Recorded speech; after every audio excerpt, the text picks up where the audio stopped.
actually wanted to bring you a post on how to stop hating your body image. This actually came from a request for my app. If you haven't downloaded it, then you definitely should. But I was able to speak to a neuropsychologist and talk about a couple different things because I feel like body image or self-image is something we all deal with.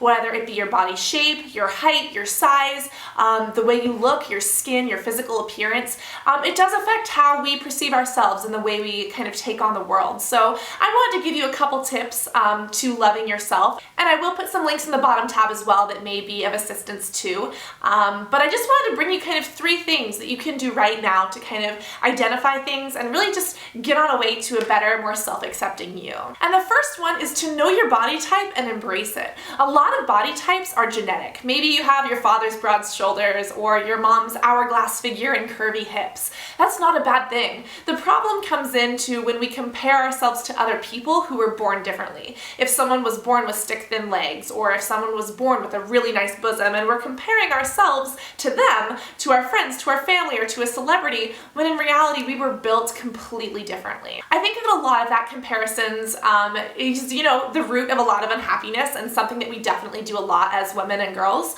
But I also feel like you should accept your body and know your body. Know what your genetics are. Know what your strengths are. Instead of kind of complaining or feeling like, oh, I'm not tall enough, I wish I could change that, focus on what you can change. So you know what? I am going to go to the gym and I'm going to build some muscle, or I want to be a stronger athlete, or I do want to take my skincare into my own hands and really research and find out what's going to work best for me. And instead of comparing yourselves to other people, find your strengths. Realize that your body is a beautiful machine.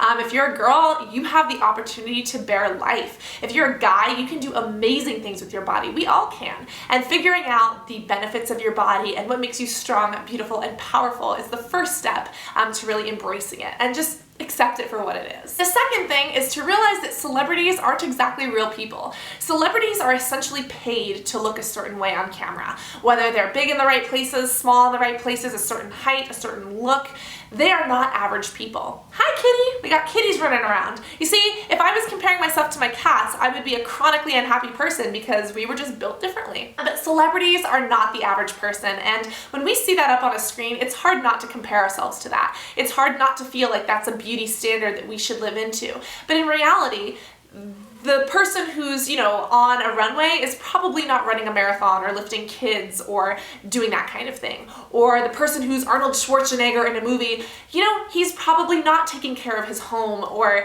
they're probably spending 24 hours a day, every single day in a gym with steroids, with chemicals, with who knows what. And that's not what we should strive to be. We should strive to be happy, healthy individuals who can do physical activity, but our muscles aren't so big that we can't even wipe our own butt when we use the toilet. You know what I mean? So understanding that celebrities are not exactly the norm is very, very helpful to realizing what real beauty standards are. And what's amazing is that now there are some celebrities and some people in the music industry who are now emerging who really do fit the everyday life beauty, which is just as gorgeous and glamorous, which we didn't really see 10 to 15 years ago. So finding those role models and making sure that they are real people and real things to aspire to that you can do with your body is a great way to get on that journey of self-love and acceptance. The very third thing to self-acceptance is ditching the diet hype. Of course, you should strive to live a healthy lifestyle that's fulfilling and nutritious, and healthy, but a lot of diets are actually anything but that. And people who chronically diet or yo-yo diet are more likely to have eating disorders, they are more likely to be unhappy and suffer from anxiety and depression. And when you think about it, there's almost like this diet mentality. If you sit here and say, I'm going to go on a diet, you're probably more likely to skip breakfast, you're going to cut calories, you're going to exercise and not refuel your body, and if you exercise and not refuel, you're just damaging your muscle tissue. You're probably skipping meals, you're probably choosing the low-calorie granola bar that's full of sugar as opposed to the balanced bar that has fats and proteins. And when people diet like this, it's usually deprivation. They're stopping all of their favorite foods.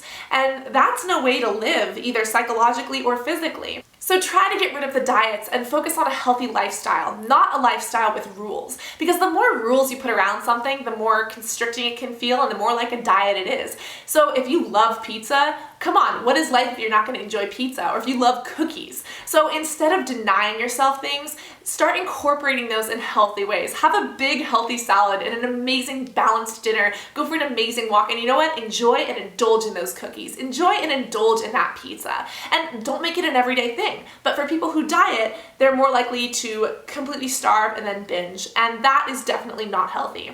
Whereas when you give yourself a little bit of fulfillment and self-love every single day, you're able to maintain a healthy lifestyle. And yes, a healthy lifestyle that includes cookies. Can you say to that?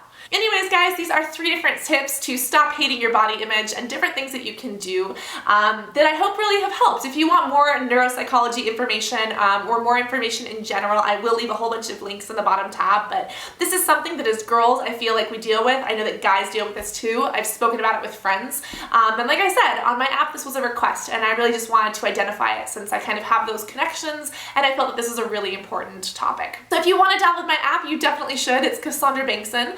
If you like this video, hit like and hit subscribe because I do post new videos every Monday and every Thursday. But if you feel like you want to share a tip of your own or a story, I would really love to kind of talk to you and hear what you have to say in the comments as well. So love you guys. Remember to always be beautiful, and I will see you all in the next video. Love you guys. Bye.